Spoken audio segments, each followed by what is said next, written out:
ॐ ऐं ग्लौं ज्योतिष्यै नमः ॐ ऐं ग्लौं गुरुक्रमायै नमः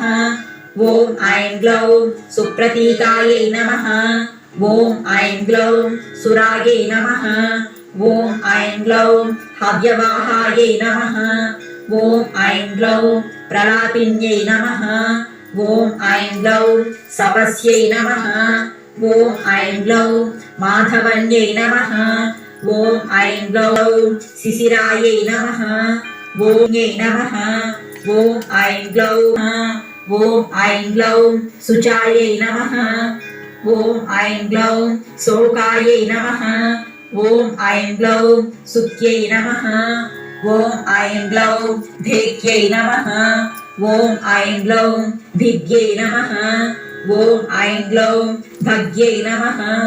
ॐ ऐं ग्लौं वृक्षतस्वायै नमः ॐ ऐं ग्लौं नभोयोन्यै नमः ॐ ऐं ग्लौं सुप्रथितायै नमः ॐ ऐं ग्लौं विभावर्यै नमः ॐ ऐं ग्लौं गर्वितायै नमः